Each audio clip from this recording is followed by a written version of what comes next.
Introduction and Chapter 1 of A Handful of Stars Texts That Have Moved Great Minds by Frank W.Boreham. By way of introduction, it is not good that a book should be alone. This is a companion volume to a bunch of everlastings. O God, cried Caliban from the abyss, O God, if you wish for our love, fling us a handful of stars. The height evidently accepted the challenge of the depth. Heaven hungered for the love of earth, and so the stars were thrown. I have gathered up a few, and like children with their beads and berries, have threaded them upon this string. It will be seen that they do not all belong to the same constellation. Most of them shed their luster over the stern realities of life. A few glittered in the firmament of fiction. It matters little. A great romance is a portrait of humanity, painted by a master hand. When the novelist employs the majestic words of revelation to transfigure the lives of his characters, he does so because, in actual experience, he finds those self-same words indelibly engraved upon the souls of men. And after all, Sidney Carton's text is really Charles Dickens' text. Robinson Crusoe's text is Daniel Defoe's text. The text that stands embedded in the pathos of Uncle Tom's Cabin is the text that Mrs. Harriet Beecher Stowe had enthroned within her heart. Moreover, to whatever group these splendid orbs belong, their deathless radiance has been derived, in every case, from the perennial fountain of all beauty and brightness. Frank W. Boreham, Armadale, Melbourne, Australia. Chapter 1. William Penn's Text. The Algonquin chiefs are gathered in solemn conclave. They make a wild and striking and picturesque group. They are assembled under the wide-spreading branches of a giant elm, not far from the banks of the Delaware. It is easy to see that something altogether unusual is afoot. Ranging themselves in the form of a crescent, these men of scarred limbs and fierce visage fasten their eyes curiously upon a white man, who, standing against the bole of the elm, comes to them as white men never came before. He is a young man of about 38, wearing about his lithe and well-knit figure a sash of sky-blue silk. He is tall, handsome, and of commanding presence. His movements are easy, agile, and athletic. His manner is courtly, graceful, and pleasing. His voice, whilst deep and firm, is soft and agreeable. His face inspires instant confidence. He has large, lustrous eyes which seem to corroborate and confirm every word that falls from his lips. These tattooed warriors read him through and through, as they have trained themselves to do, and they feel that they can trust him. In his hand he holds a roll of parchment, for this young man in the sky-blue sash is William Penn. He is making his famous treaty with the Indians. It is one of the most remarkable instruments ever completed. It is the only treaty, Voltaire declares, that was ever made without an oath, and the only treaty that never was broken. By means of this treaty with the Indians, William Penn is beginning to realize the greatest aspiration of his life. For William Penn has set his heart on being the conqueror of the world. Strangely enough, it was a Quaker who fired the young man's fancy with this proud ambition. Thomas Lew was William Penn's good angel. There seems to be no reason why their paths should cross, yet their paths were always crossing. A subtle and inexplicable magnetism drew them together.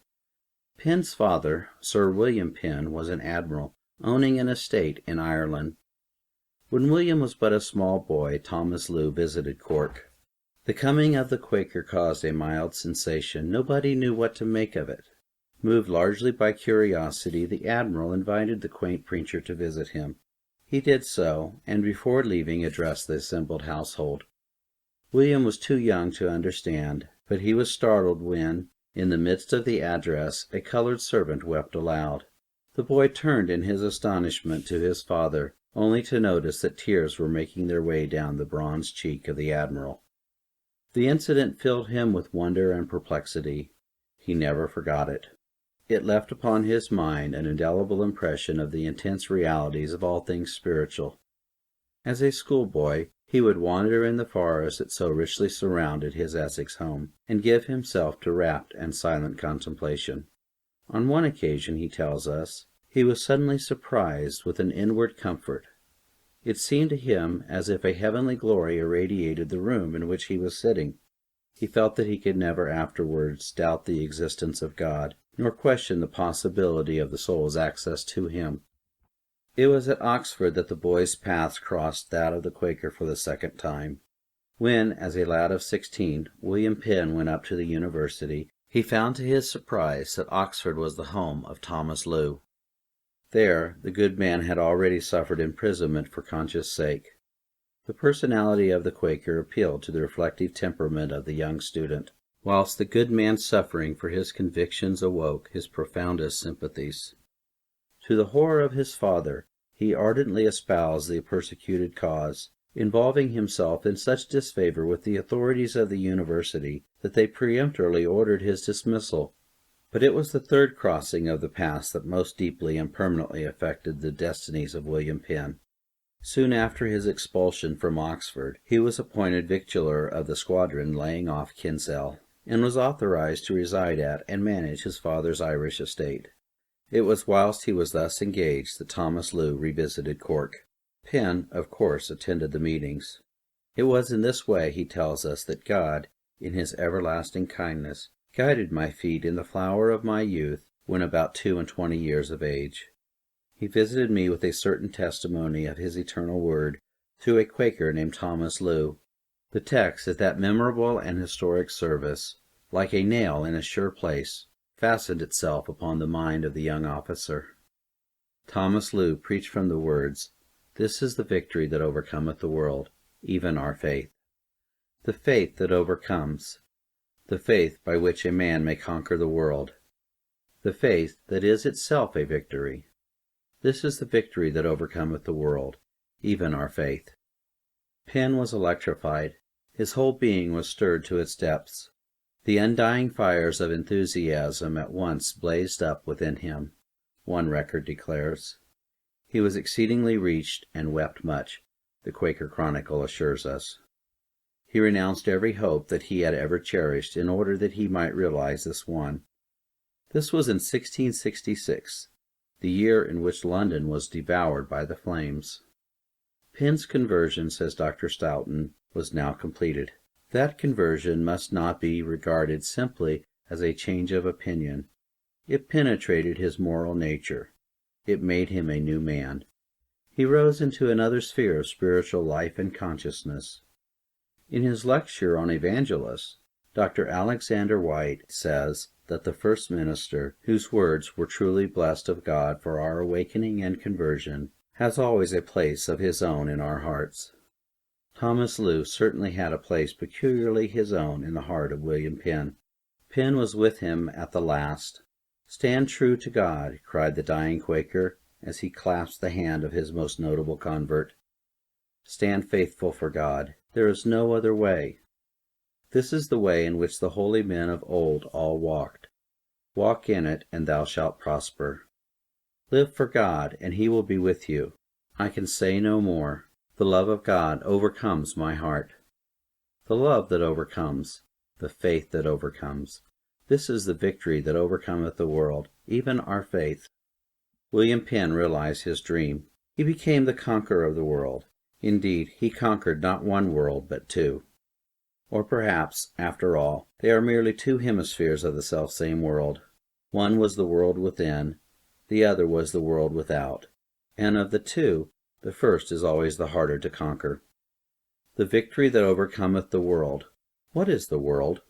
The Puritans talked much about the world, and Penn was a contemporary of the Puritans. Cromwell died just as the admiral was preparing to send his son to Oxford. Whilst at Cork, Penn sat listening to Thomas Low's sermon on faith that overcometh the world. John Milton was putting the finishing touches to Paradise Lost, and John Bunyan was languishing in Bedford jail. Each of the three had something to say about the world. To Cromwell, it was, as he told his daughter, "Whatever cooleth thine affection after Christ." Bunyan gave his definition of the world in his picture of Vanity Fair. Milton likened the world to an obscuring mist, a fog that renders dim and indistinct the great realities and vitalities of life.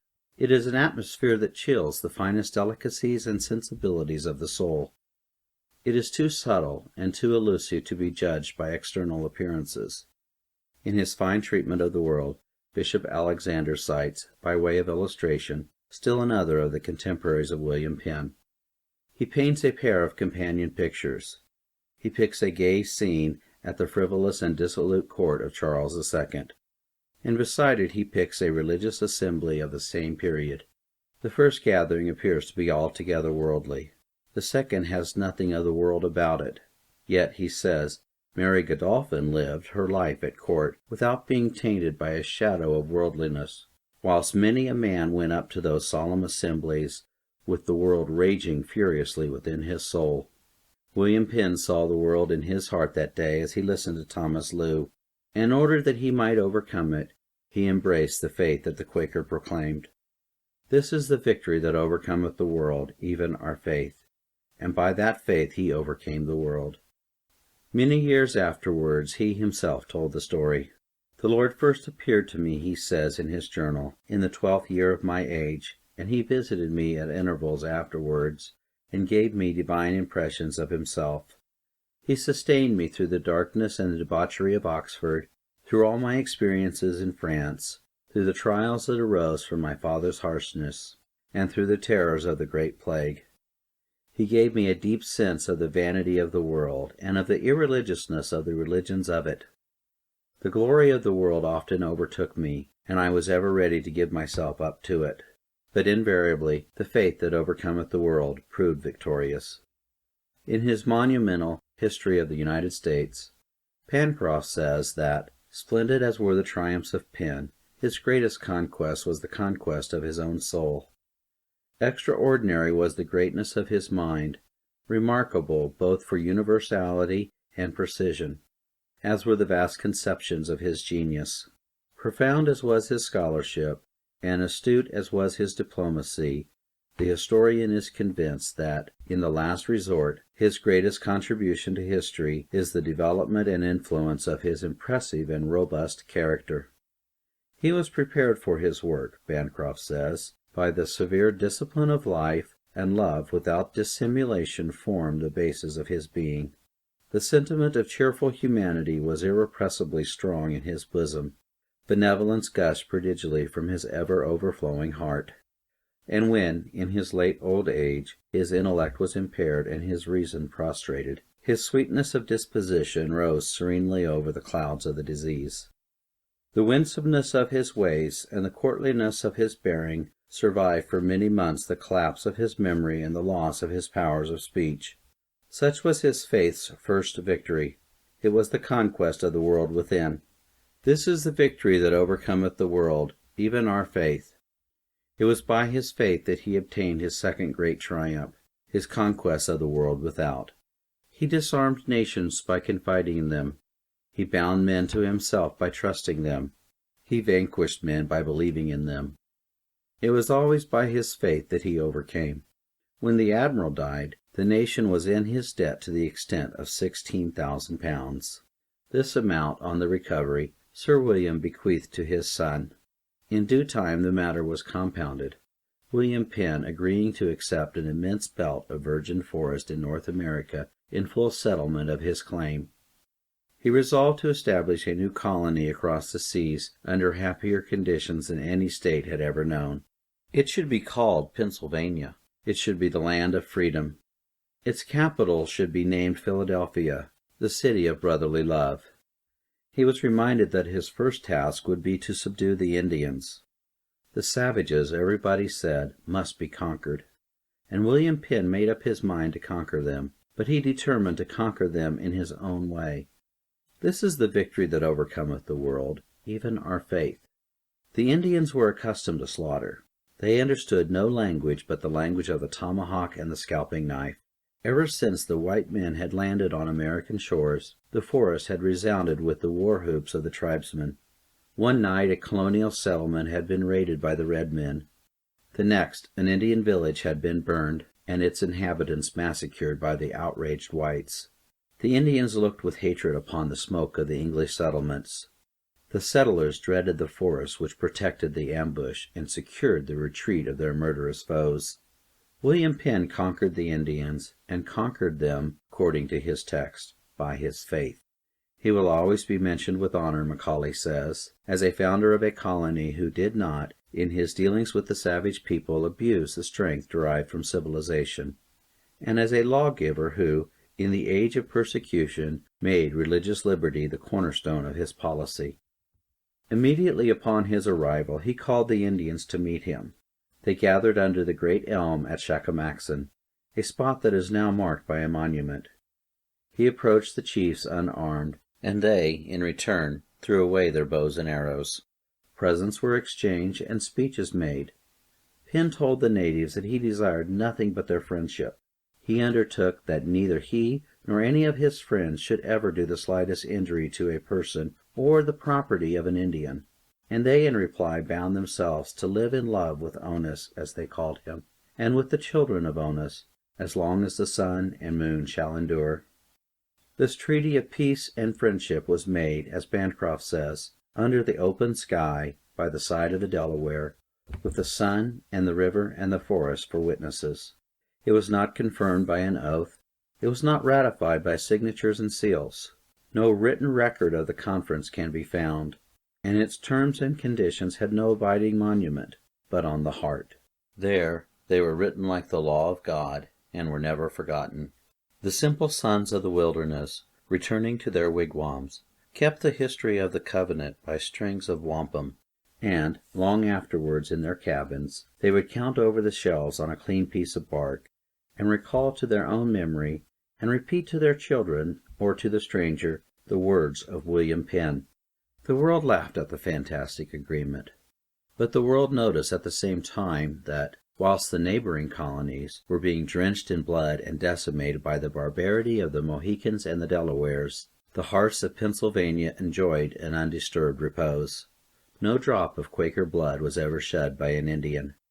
So complete was the victory of the faith of William Penn. Nor was the conquest merely negative. When, after a few years, the Quakers began to swarm across the Atlantic to people the new settlement, they were confronted by experiences such as await all pioneers in young colonies. There were times of stress and privation and hardship. The stern voice of necessity commanded even delicate women to undertake tasks for which their frames were far too frail. In that emergency, the Indians came to the rescue. The red men worked for them, trapped for them, hunted for them, and served them in 1,000 ways. "You are all the children of Onus," they said. Nothing delighted the Indians more than to receive the great Onus as their guest. A feast was arranged in the depths of the forest, bucks were killed, cakes were cooked, and the whole tribe abandoned itself to festivity and rejoicing. And when years afterwards they heard that Onus was dead, they sent his widow a characteristic message of sympathy, accompanied by a present of beautiful furs. "These skins," they said, "are to protect you whilst passing through the thorny wilderness without your guide." The story of the founding of Pennsylvania is, as a classical writer finely says, one of the most beautiful incidents in the history of the age. It was the victory of faith, the faith that overcometh the world. This is the victory that overcometh the world within, the world without. His character always triumphed, says Bancroft. His name was fondly cherished as a household word in the cottages of the Old World, and not a tenant of a wigwam from the Susquehanna to the sea doubted his integrity. His fame is as wide as the world. He is one of the few who have gained abiding glory. The conquest of the world. Nobody doubted his integrity. He gained abiding glory. This is the victory that overcometh the world, even our faith. End of chapter 1.